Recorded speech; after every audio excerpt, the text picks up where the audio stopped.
Just take a leg.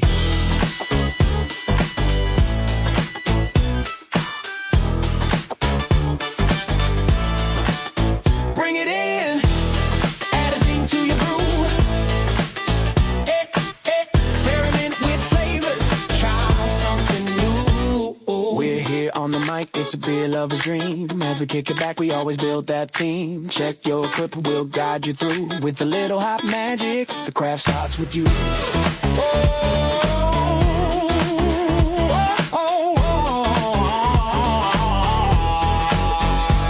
So grab your gear, let's make it a night. Brewing the best, let's keep it tight. The mic's blasting and the brews keep rolling. Join the conversation, homebrewing's calling. You're listening to the Beercraft Homebrewing Podcast. Tune in every Wednesday night at 6:30 Pacific for a dose of beer and brewing banter with your hosts, Ben Holm and Andrew Ziegler. So hop aboard for a little wit and wisdom in the Pacific Northwest, because it's always beer 30 on the Beercraft.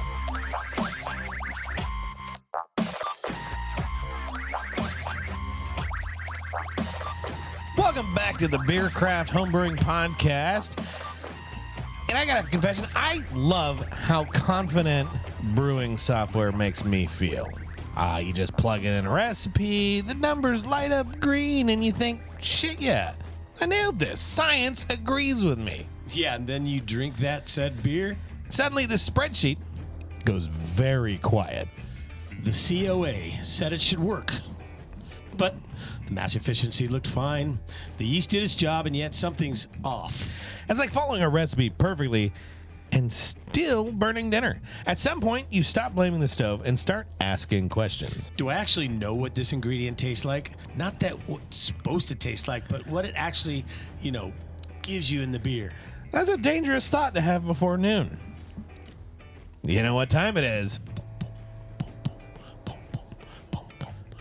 I think it's time to stop pretending. We're working. Cut that script. Yeah.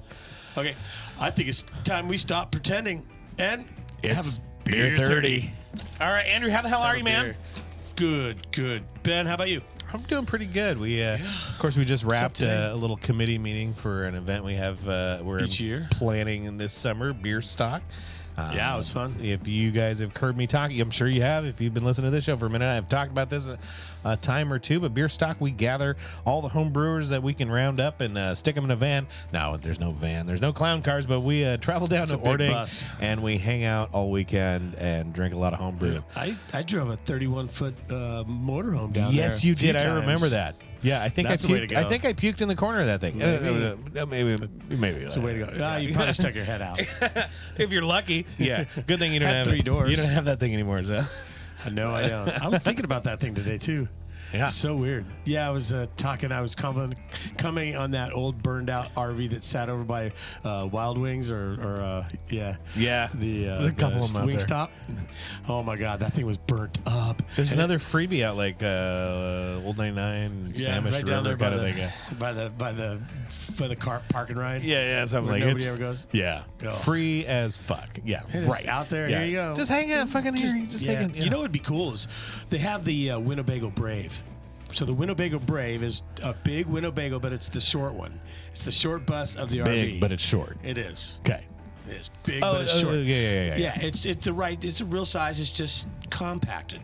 I would dig one of those because I definitely I said I had that 31 footer. Yeah. It was long. That's yeah. a lot to haul around. It is. Yeah. It is. Again, I don't really no miles to the gallon. Kind of need thing. that room. I just need to. Yeah. You know. Anyways, Beer Stock. Enough about campers here. Beer Stock, we gather in the summertime and we celebrate homebrew. Picture your average beer festival with, each brewery has a tent in a ring, and you just go around and drinking beer. Well, it's like that, except it's all homebrew, and there's no tickets, and you can drink as much as you want, and free camping on site. So if that sounds like the kind of thing you would be interested in, find your local homebrew club. Yeah. Find a local homebrew club, join up, and tell them we need to go to Beer Stock. It's going to be in July. I'll have more dates later. But you should definitely, 3 more definitely do it. We are pouring beer today. I brought some more Freem selections Freem from down in Hood River. Saison. And is it barrels aged? They say, what is it? It's a cuvee. A cuvee. A cuvee. Which is, goddamn, that's light. Should be very effervescent then. Ooh. Slight haze to it, but very pale. Stone fruit cuvee. Ooh. Barrel aged ale. I can't hardly read it because I'm blind. Yeah, it's a little dim. And I don't have my glasses anymore. I don't know what happened to my glasses, actually. Because they're not in my pocket. It's a saison. I figured it'd be a saison with a name like cuvee. Yeah, with an elegant blend of apricots, peaches. I can't even read You shouldn't this. drink that. You should just slide that over here. I'm going to save your mouth hole some embarrassment later. Don't do it. Don't do it. I'll tell you what. Don't do it. I'll give this beer to you if I get on the next. Dude, I don't know about that. I haven't tried that one yet. It's got a good. It's really good. Good aroma. Shut to up. it. It's good. Shut up and drink. No hop aroma. But a little bit of the You won't miss yeasty it. Like it's tart. Something else. It's got the apricot fruitiness. I like that fruitiness. Very effervescent.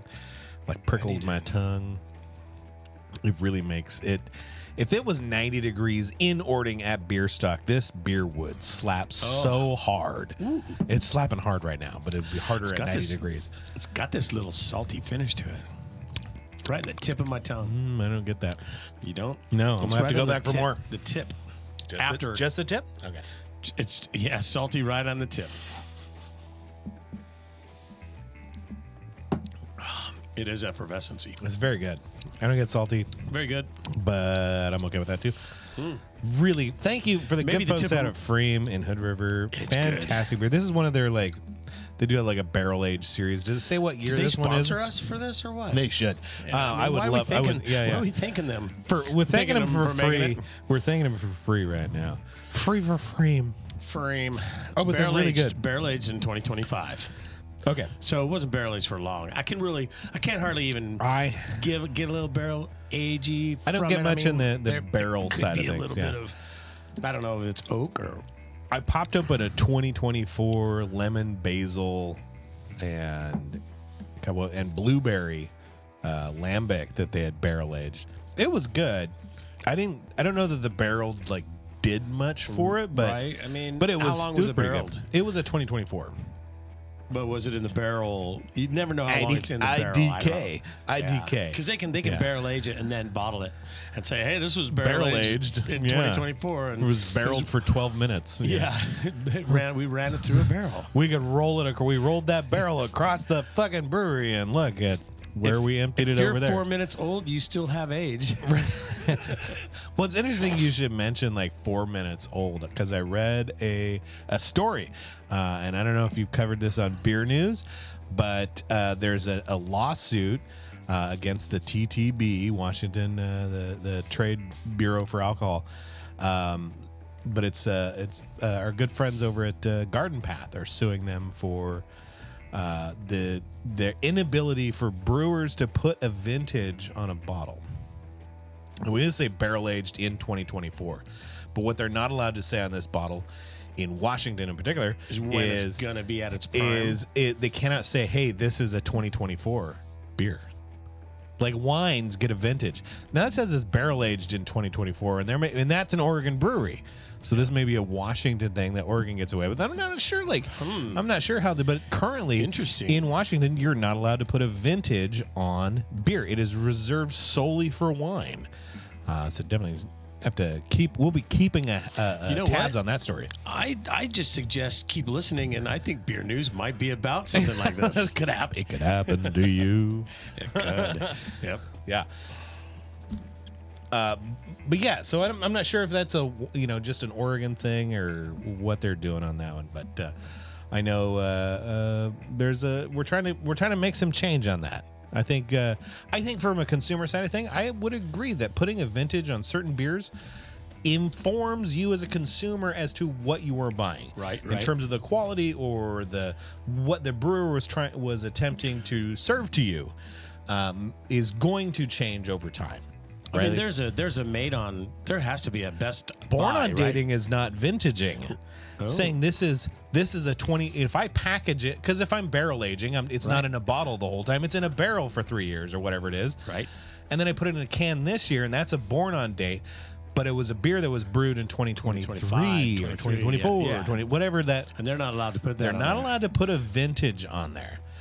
So it's interesting to see, like, you know, this Freem one today, and they have like year 2025 barrel aged, you know, kind of thing. And that could be the date it went into the barrel was 2025. Doesn't say how long it went in there. Doesn't say how long it was in the barrel. And that was, we were just about talking about that. Yeah. Yeah. Exactly. So vintages of beers is not currently allowed. Yeah. The beer news I did today for the podcast we put out today was about a House bill in Washington State for new rules for distribution. And distributors have we have better options for higher volume breweries that aren't the super high breweries. Okay, it's kind of that middle tier. Yep. They changed some things around. I did a little read up on it. Oh, I'll look forward to hearing that. Yeah, catch those. It's out now on your favorite podcast. It's on. It released live. 2 weeks ago. Now, by the time you're hearing this one, that news is 2 weeks old. That news is old news. And you're going to be hearing the new news. New news for you. New news. In other news, I spotted this one. It was actually sent to me by very concerned citizens. A hunter? Not a hunter. Could have been. Should have been. No. Should have. My sister-in-law sent me like, "What the fuck is this?" And it was like bear poop beer. No, and I did not stutter that. Bear scat. Bear shit. Bear scat IPA. Beer. Yeah. Is it a dark ale? I don't remember the name of the beer. It was like Breakside Brewing and like a sportswear company. Bear it shit brown. It might have been Columbia. Like we're so confident. Like the goal was to say, hey, we're ready for anything, even bear poop and beer. I don't know how much bear poop they use. I think it's bear scat, yeah. Droppings. If I step in it, I'm gonna say shit. Okay. Shit. And if it falls into my beer, I'm gonna say shit. Well, how does labeling feel about an asterisk? An asterisk, like it's a hell of an adjunct. I mean, like, admittedly, that's kind of fucked up. I wonder what kind of flavors are imparted. What kind of terroir? This beer ate a lot of blueberries. Very earthy. It was one of those Willamette bears and the huckleberries or something. Had a lot of grasses this year. Very lean and earthy tasting. And you know where this happened? And the only fucking place it probably could happen. Alaska, of course, right? No. Canada? It was fucking Oregon. Of course it was Oregon. Duh. They're keeping it weird, man. Terrible idea. I mean, Rogue Brewery's bad idea of the century was that beer, like that was pretty bad. This is worse. This is fucking worse. All right. Okay. Do we have any data on the sale of this beer? I've not seen that kind of thing. No? No. All right. Well, let's finish this beer and get on with the show. Enough about beer scat. Scatty, scat. Well, what? We're getting back to work. We have a script for our outro. Oh, an outro script. Wow. Okay, here we go, Giving you folks. more shit to edit. Well, we've tasted the beer. Which already puts us ahead of our recipe decisions. Don't go anywhere. When we come back, we're going to show you how to taste the malt before you brew it, and that might save you 5 gallons of disappointment.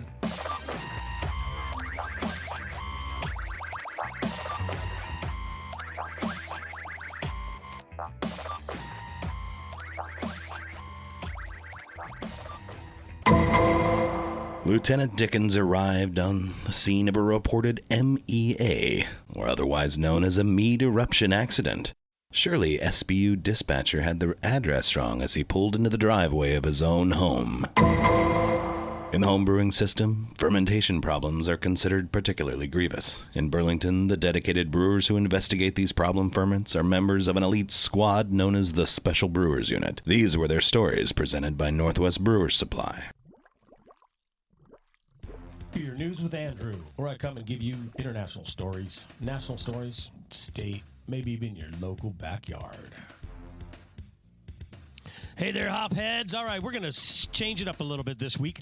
Every bottle tells a story, but what happens when the government says you're not allowed to tell yours? Well, today we're heading to the Skagit Valley, where a small fermentation house is taking on the federal government, the federal rule that's older than most of the barrels in the cellar. Well, this fight is about vintage labeling and why it could reshape how cider, mead, and mixed culture producers communicate with drinkers across the country. Garden Path Fermentation, a Washington-based producer known for its native yeast, local fruit, and slow fermentation, has filed a federal lawsuit challenging the long-standing TTB rule that prohibits cider, mead, and fruit wine producers from listing the vintage years on their labels if their product is above 7% ABV. So, grape wine producers, they can list vintages all day long. Cider, mead, and fruit wine, nope. Even if the fruit is harvested in a single year, even if the producer can prove it, even if the vintage is central to the product's identity, nope. Garden Path argues that this rule blocks truthful information, confuses consumers, unfairly favors the grape wine producers, and it hurts small fermentation businesses that rely on transparency and terroir. The case was filed in the U.S. Court District of the Eastern District of Washington, marking one of the most significant labeling challenge in the craft fermentation world in years. So why is this happening now? Well, it's the breaking point. Garden Path has had vintage labels approved before, but only when the AB stayed below the TTB's threshold. The moment a cider crosses a 7.2 ABV, the TTB will reject any labeling of the vintage year. For a producer whose entire entity is built on seasonal fruit, native fermentation, agricultural expression, and transparency, that rejection wasn't just a bureaucratic hiccup. It was a direct hit to their brand philosophy. This lawsuit is the culmination of years of friction between the modern fermentation practices and outdated federal rules written when cider and mead were niche categories. So why does this matter?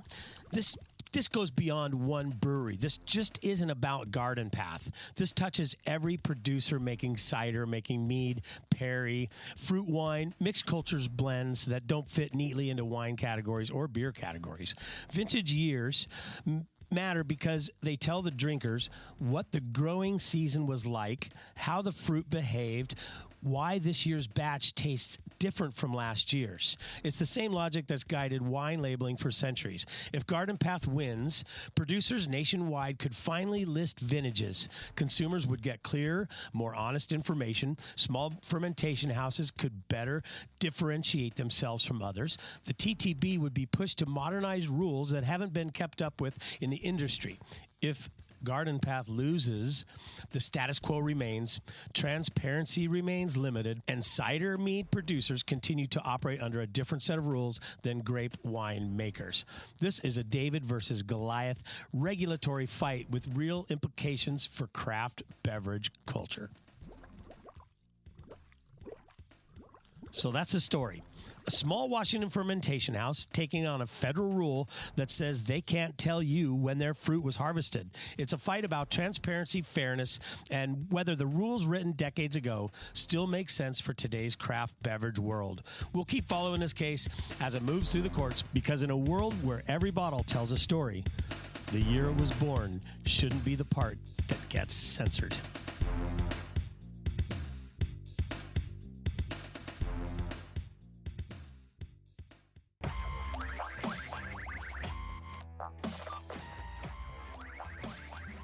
All right, welcome back to the Beer Craft. And how to read a malt analysis? Wasn't that a... We already do this show. You're thinking of episode 36, I think. Yeah, we did. We broke down certificate of analysis. We did. I remember that. If you're not familiar, go listen to that show. It's like a scientific, geek, nerdy episode. It's like the label on your fucking mattress. It's when we geek out. For beer. Right?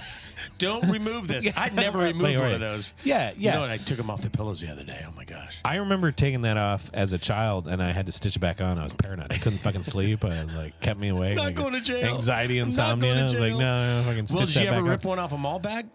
Yeah, all the time. Oh, wait a minute. Did the COAs go on the malt bag? So the COAs, when I order malt, I get they just they send me a separate email based on everything I get. Right. That's right. Everything's so digital these days. Oh, it makes it easier. I don't actually have to read them. But you know what? COA is, it's not all it's cracked up to be. I mean, we had an episode on it, and we got thorough into it. And it can, and using those numbers, the practice of using those numbers is good. You put it in a calculator, and that tells a story, but it is not always the full story. If you've never tasted those malts, you've never experienced them, how are they going to play with, if you're switching a base malt because, a supplier couldn't, get it to you in time, and you've got a production timeline or competition you've got to have a deadline for. I can substitute out, look at the numbers, but that doesn't always give me the right flavor. Doesn't tell you shit about flavors, actually. It tells me the numbers.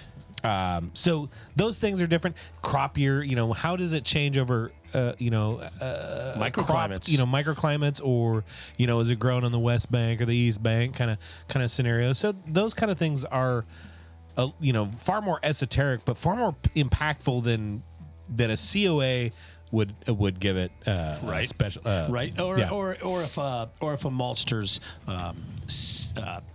sorting the grain, mixing the grain.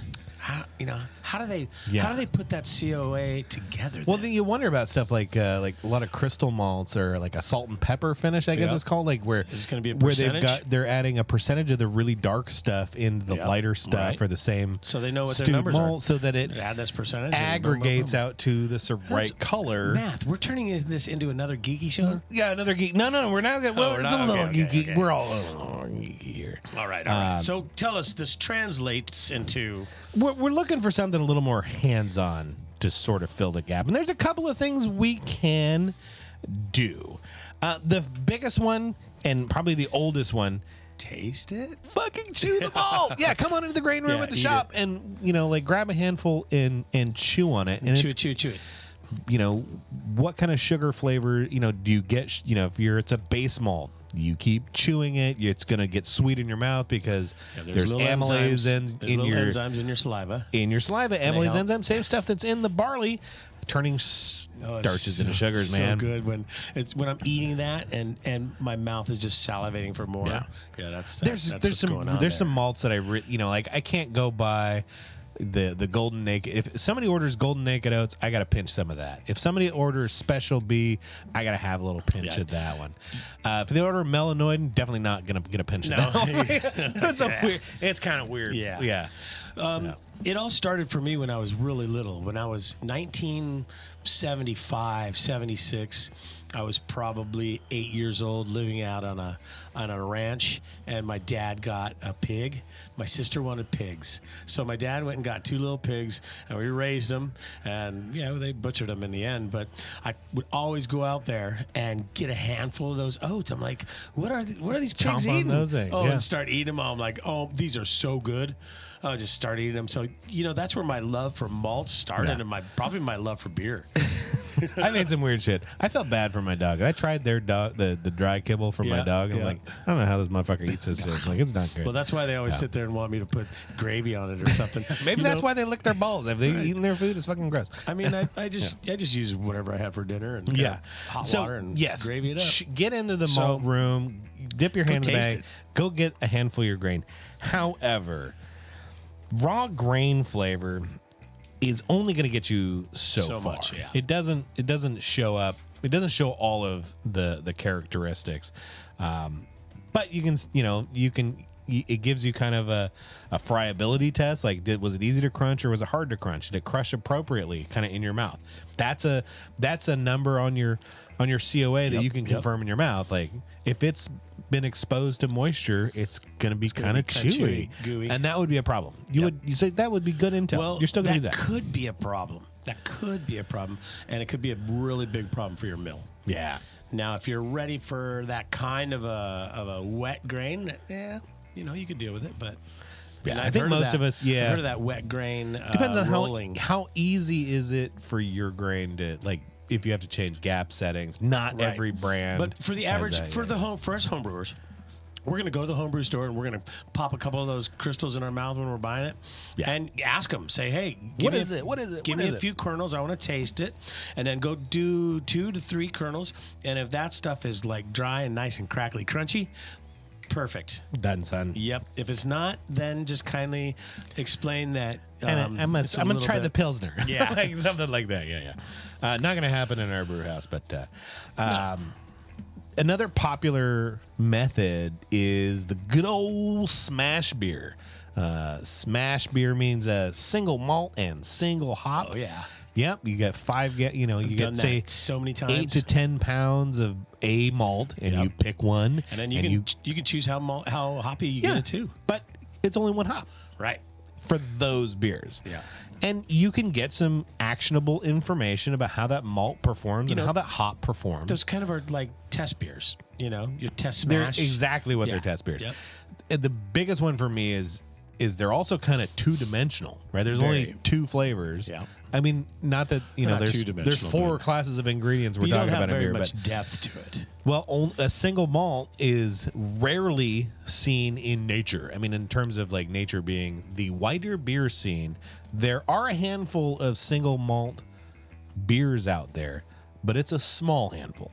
Most every other beer you will enjoy is going to be a mixture of different malts to achieve a different flavor. Yep. Now, a lot of IPAs, I think, are pretty much dialed down to a base malt. I think I see a lot of commercial recipes being far simpler than the average homebrew recipe in terms of like malt selection. I mean, part of that, homebrewers are spoiled. There's like 50 malts on the shelves, 75 malts on the shelves of your local homebrew shop or something like. Easy and cost the same I for can me. use amazing anything I want. And then the average brewer like, well, we have a budget, we have these malts, and we're gonna buy a ton at a time. Damn, we're gonna fucking make beers from the stuff we can afford. And then where am I gonna store it as a bigger brewery? Ooh, there's a whole ass thing. So smash beers, hops are kind of the same way in those smash beers. Yep. Hops are rarely in isolate. They're and hops do change depending on who you pair them with. What other hops did you play with them in terms of how those little flavors intermesh and mingle into your frosty beverage? That's right. So go try different hops with different malts. Yeah, that's the thing.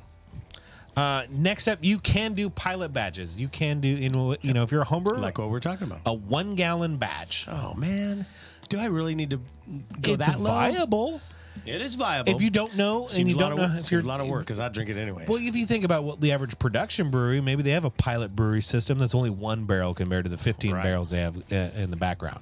Right, they're gonna do an X series. Maybe it's 1 barrel, get them a couple kegs out for a Friday night showdown or something.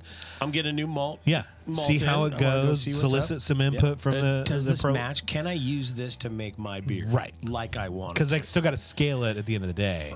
Right. So I'm not out. It might come out at the right numbers. 1 barrel's like 100 pounds of damn malt. Dude, that's a lot for an average strength beer. I mean, like you're buying it at that point. That's a lot of malt. Right. It's not a full pitch on your yeast. So you got some, like all of these economic decisions go into it. And for the home brewer, I think those are kind of economic decisions we can talk about too. Making a 1-gallon batch of an experimental is okay. It's okay. It's totally viable, especially if you're worried about like how it's going to turn out. Do you want to sit on 5 gallons of it? Super easy to like single mash infuse on my stove in my kitchen. Oh, in a pasta I keep looking at this pasta pot going, my God, that thing will fucking work. Stop. Shoo her away from there. She's getting into trouble. Getting into shit. Studio cats. So pilot batches, small batches, totally viable. Big drawback right here. If it's really good, you run out really fucking quick. Yeah, that's me. I'm yeah. The other one at least want 4 beers. The other one is if you're trying to learn like profiles of various malts and hop combinations that you want to be experimenting with, it takes 3 to 4 weeks for results. That's kind of a problem. I mean, I want to learn things too, but if I got to do it 1 gallon at a time or a pilot batch at 5, if I'm a production brewery, there's more questions to be asked, and I have time to brew them. Right? There's a near infinite combination of possibilities, and if I have to test each one of those 1 gallon at a fucking time, you're gonna do it. I don't have time for a life, right? or room, or space to fucking store it. I've done or a liver in which to consume it effectively. I've done that with cider, doing different ciders with different hops, different yeasts, and you got a counter full of little fermenters, and like, oh, that's kind of cool. For a minute. I used to get the 1 gallon glass jugs, a while back. But if each one of those countertops of 1-gallon test batches only answers one question. It worked. Right? And you have 14 questions. That's All right. That's Keep a lot. talking. I'm going That's to go a get a beer. It's Oh, time. we have more beer. Oh my God. Yeah, we have more beer. We have some more. We're going to drink that. We're not going to drink that one? What the fuck can I bring it for if we're not going to drink it? Oh, you have a different beer. You have a different beer. So I think some of the big takeaways, like each one of these is going to give us some option. It's going to teach us something, but none of them are hit the speed, repeatability, and cost factor all at once. But when we get back, we're going to talk about one that does. So stick around. Ooh. Should we drink it? We should drink it. You going to stick around and drink what?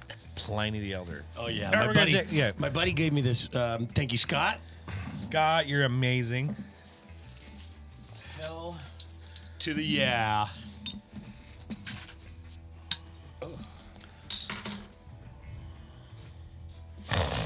Oh, beautiful. I'll have to. I need to get a bleep. A bleep button, yeah. Need a stream deck or something.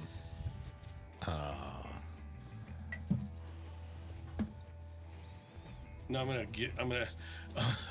use one of your burps over your snorts. Right. Goddamn allergies. All right. Cheers. This is Cheers. This is Russian River's Pliny the Elder, and it is a born on date of November 25th. Okay. So this is roughly 2 months from being bottled. That's a very fresh aroma. Yeah. I like that.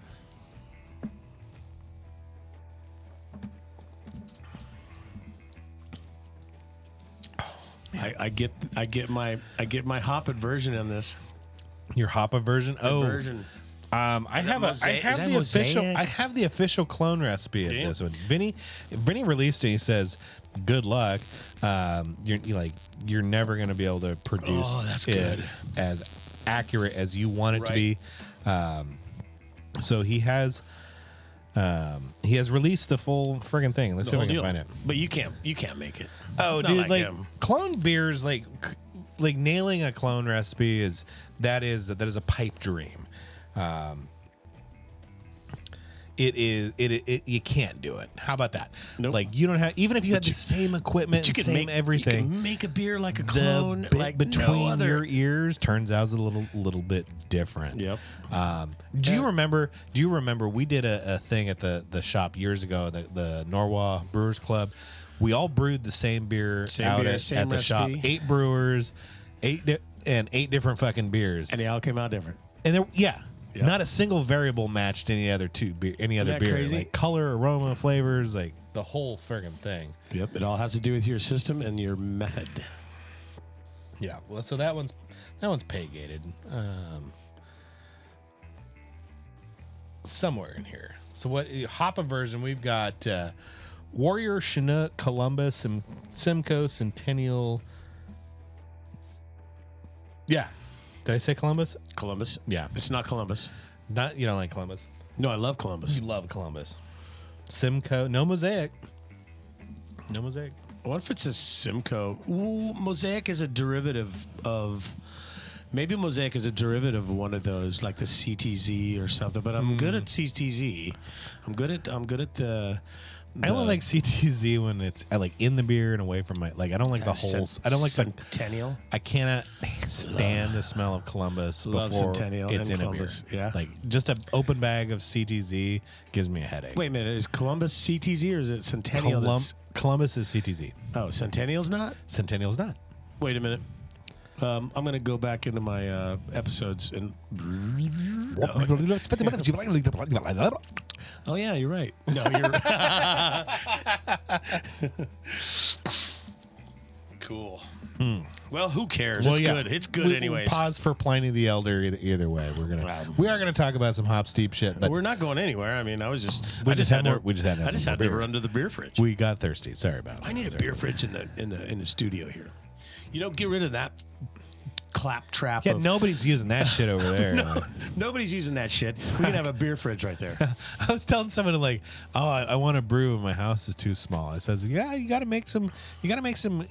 Like big decisions. Like, but maybe try like combining a few things. Like headboard kegerators. Doesn't that sound beautiful? Like solves a lot of fucking problems, doesn't it? I've done that. I've done this. I have a foosball table in the dining room. You do too. You put a thing on there, and now it's a dining room table. That's right, and it's bistro. It's a bistro table. It's the right bistro. height. That's right. That's right. That's just spin, baby. Like that's marketing spin. I would love that. I love it. Anyways, okay. So now we're gonna get to what the hot steep method. Yeah, that's exactly. It's called the hop steep method. To me.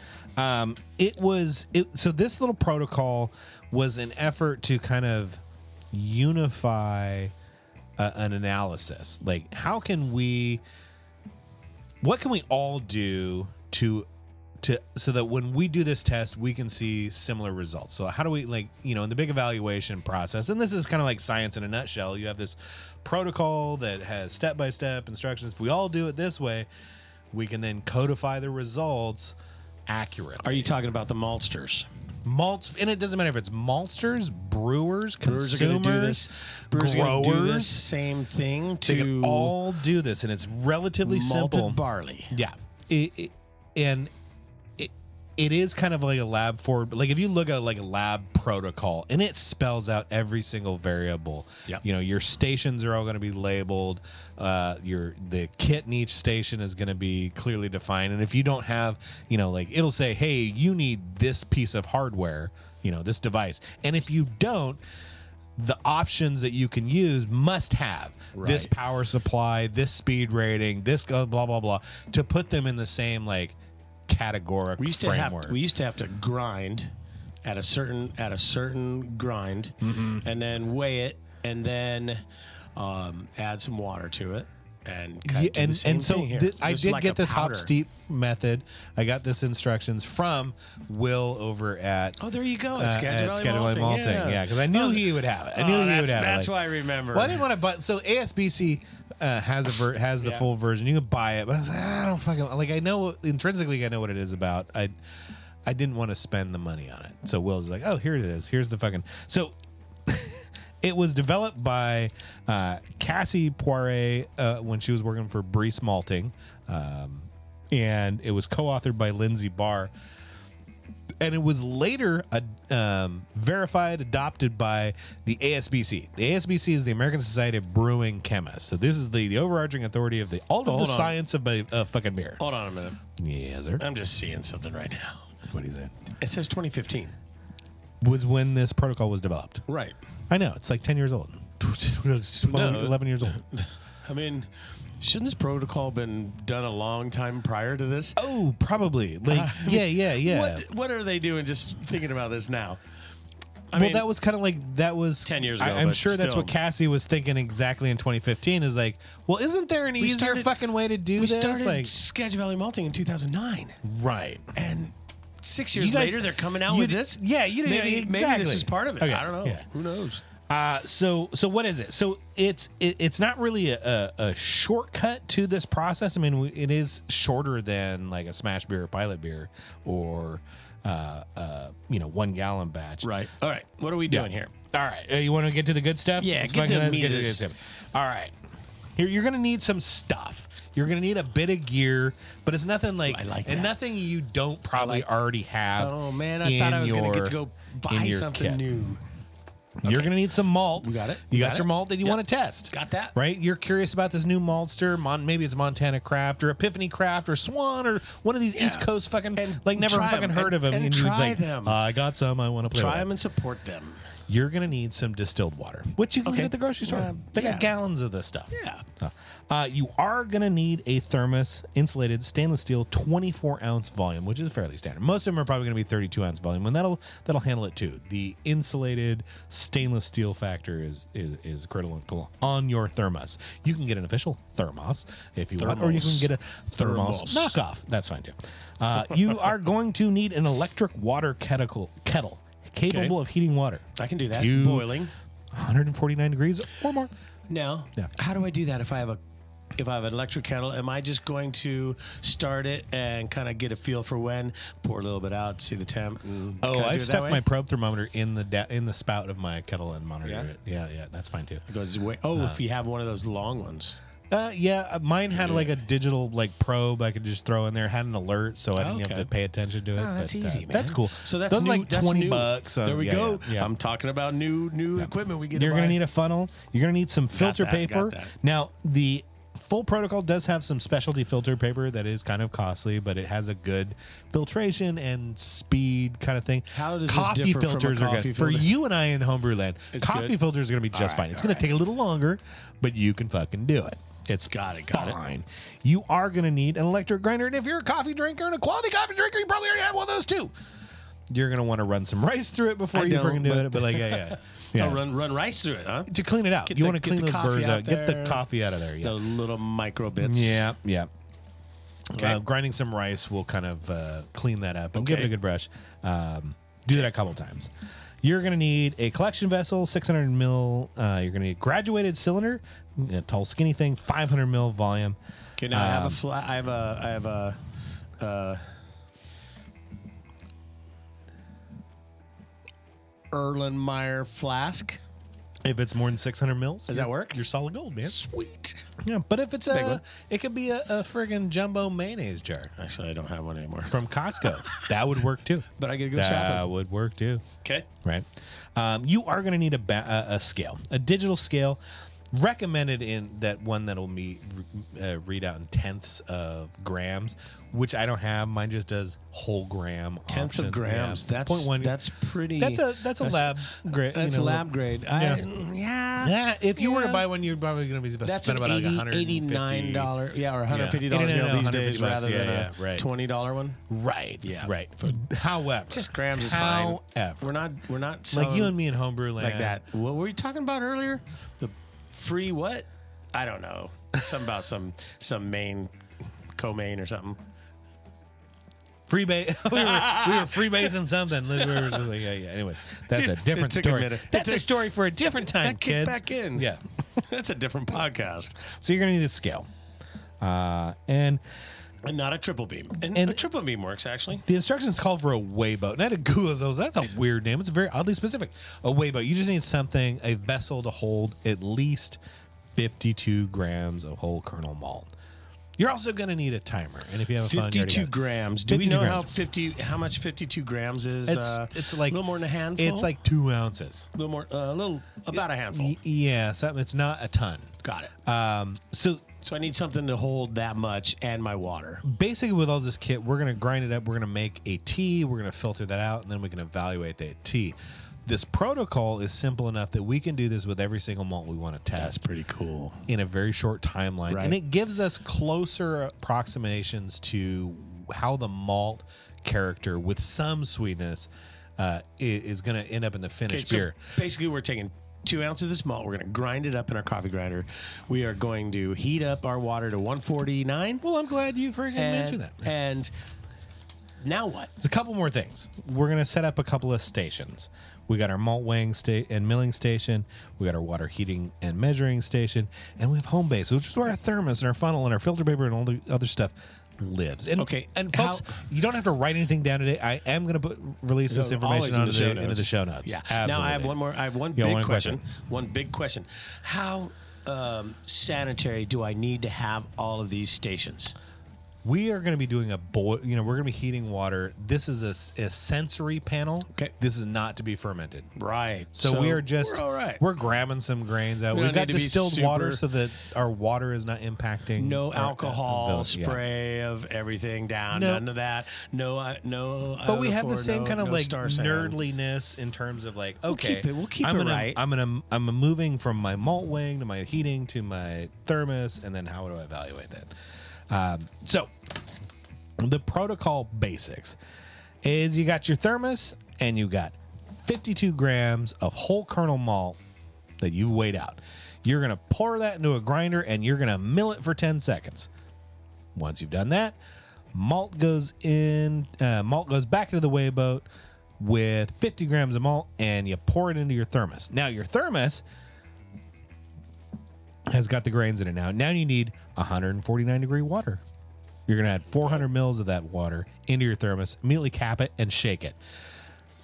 And you're going to shake it for like 20 seconds. And this is important. Not bad, Like, we're all doing the same thing. So we've agreed on, we're going to shake this. We've got 149 degree water, 50 degree grams, blah, blah, blah. We're going to shake for 20 seconds. This is process. And we're going to set it down. We're going to set a 15-minute timer, and we're just going to let it hang out right there. Okay. Now that's kind of like basically it's kind of like your little mini mash. Yep. Mini mash, and it's a little bit cooler because we got 2 ounces of grain. We've got 149 degree water. The thermal differential of that probably going to be a how much mash. water did we add? 4 ounces. 400 mils. 400 mils. That's 2 ounces. No. 400 mil. 400 mil is pushing like it's pushing 12 ounces in it. Okay, let's look. 400 mils. Convert. We're gonna let Google do the math real quick. OZ. All right. Oh shit, that's 13 ounces of water. It's pretty close to 12. It was closer. 12 ounces. So yeah, that's almost a beer. That's a little bit more than a beer. But that's just water. Okay, yeah. We are going to use metric. All of science is going to use metric. That way, anybody can use this wherever you go on the planet. Everybody can do this. Everybody can have the same experience. Everybody can do the same test. Imperial, I think Imperial is just the effort of people who hate themselves. I think so too. It's such a bad conversion. It's such a bad, doing that many fucking fractions outside of calculus is fucking stupid. You know why they wanted that? So nobody could understand it. Right. It's the kind of technical jargon to keep your ass out of the industry. Right. Yeah. That's why lawyering is so that. hard. I believe that. Anyways, okay, back to the protocol. We've got our water. It's been hanging out for 20 minutes. We are going to, before we do anything else, after that timer goes off. Now we're going to filter it. All right. After the timer goes off, it's done. And we need to take action. We don't want to let it go. While that 15 minutes is clicking down, we're going to go over to our filtration apparatus. We're going to put our coffee filter in our funnel. Yep. And we're going to unfold it, make sure it's lining our funnel over a collection vessel. One layer. So we got a collection vessel, a funnel with a coffee filter in it. One layer of coffee filter. One layer. We're not trying to work that damn hard. Good, all right. When the timer ends, we're going to shake the thermos again for 20 seconds. So we've shaken now. This is our second shake. Second shake. Full distribution. Shoot, we're being a thorough. Shake it, baby. We also want to make sure we get it all out. So shaking up is going to help that. Right? If it's settled on the bottom, we want to get it all out. Shake it out. So we're going to uncap the thermos, holding the edge of the filter paper.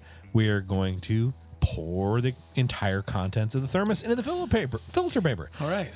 You know this podcast is going to be confused for the homebrew coffee people. I'm going to make a video of this. I'm going to do this at the homebrew club. Right here, they'll be like, "Oh, this is a cool podcast." Yeah. Talking about brewing or brewing coffee. This one was a little nudie, and I had to read the instructions several times. I've seen this demonstration done, but I hadn't seen the protocol. Yeah. So you're going to collect 100 mils of wort, which is essentially what you've made, right? In the thermos was a little mini mash for 15 minutes. So 100 mils. No, 100 mils, which is like 4 ounces. You added 400 and you poured it all out. And you're going to collect 100. Once you've collected 100, you're going to pour that back into the thermos, swirl it up again, and pour it through the filter again. And that's to fully rinse out the thermos. So that is the protocol to get it all out of the thermos so you can A, test again, or B, make sure you you're taking the main liquid and you're taking probably a portion off, and then now you're filtering that to make that portion better, so you can get a good analysis. I think it's just to rinse the thermos completely so that you have the goal for this protocol is everybody's doing the same thing, everybody's having the same experience. We want to get all of the grain out of the thermos into the filter. All the grains have roughly the same contact time with the water as everybody else. So this protocol allows you to rinse the thermos and still maintain uniformity of the experiment. Rinsing thermoses is an important part. It's an important part. Okay, gotcha. You can rinse your thermos for me. We've rinsed our thermos. That's great. We've rinsed our thermos clean. Move on with the test. All right, so we got a clean thermos. Now we've got everything drained. We've separated our solids from our liquids, and now we can taste it and evaluate the wort. It's not as sweet as your full mash. And it's gonna be hot. It's going to be warm, but it was 149 going in. It's been hanging out for 20 minutes. Yeah, it's 110. I don't know. We'll do the experiment. And you can't put it in ice because now that no, but dilutes you can taste it and you go, okay, the extraction of this experiment is closer to how it reacts in my beer. Right.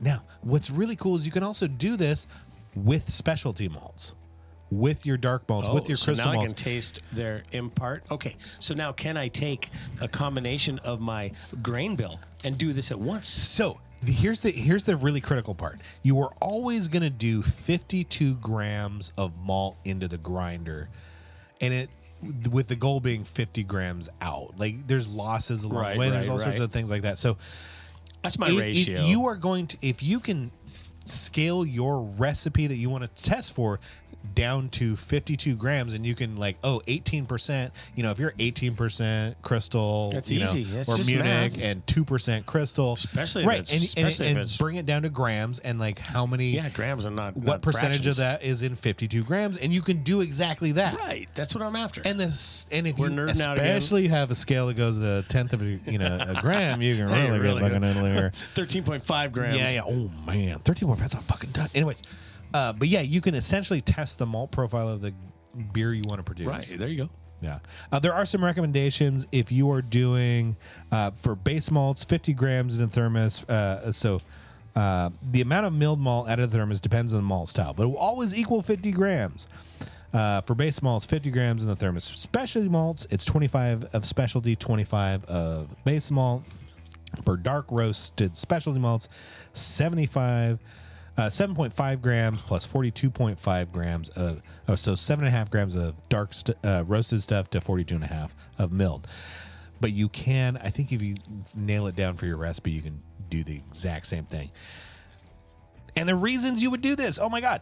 So standardization, we've talked about. This replaces inconsistent historical methods like chewing grains or long-term repeatable procedures or long-term brewing and waiting for results and forgetting what the fucking question was. All those sorts of things is boiled down to a repeatable procedure that allows brewers, maltsters, growers all to use a shared sensory language.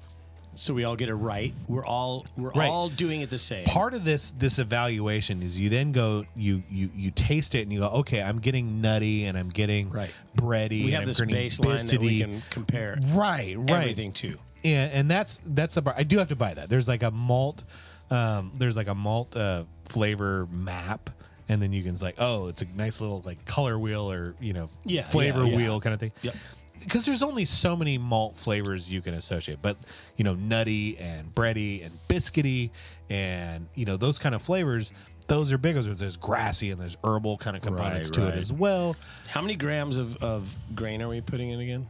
50 grams. We start with 52 and we weigh out 50 of that milled stuff, and then it counts for losses. We add 52 grams. We start with 52 grams. We mill it and we weigh 50 grams of that milled product. Okay, so that's 0.11 pounds. It's not a ton. It's a little itty bitty baby little light. countertop experiment that you can do and that's faster than a smash beer, and doesn't cost 5 gallons of smash of a boring ass Now we're beer. going to taste it. Are we going to do Are we going going to take a measurement? Our sugar measurement?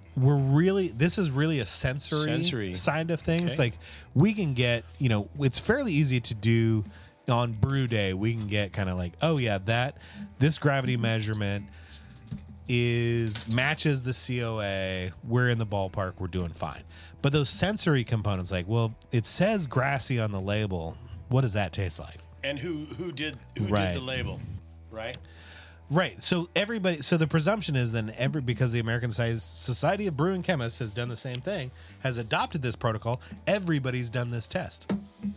The maltster's done this test. Yeah, we have a baseline of what we're after. We produced a sensory language. And here's the deal. The wine camp has done this for years. Every wine descriptive flavor you'll ever hear bandied about by, nose in the air snobbies to, guzzlers. All of those things have have an origin point, right? So if we're talking about green pepper flavor in wine, we can point to oxidization during fermentation, or a problem in the field during growth, right? That we can say, if you get green pepper, it's because of one of these two fucking things, right? One of these things. So we can do the same thing with So malt. we can identify it. Yeah. Yep. Oh, you're sucking down your beer. I don't think we have enough time for this. But we've opened it, so barrel aged, we might have to do something. Freem barrel aged. So standardization was the big goal. Everybody can do it.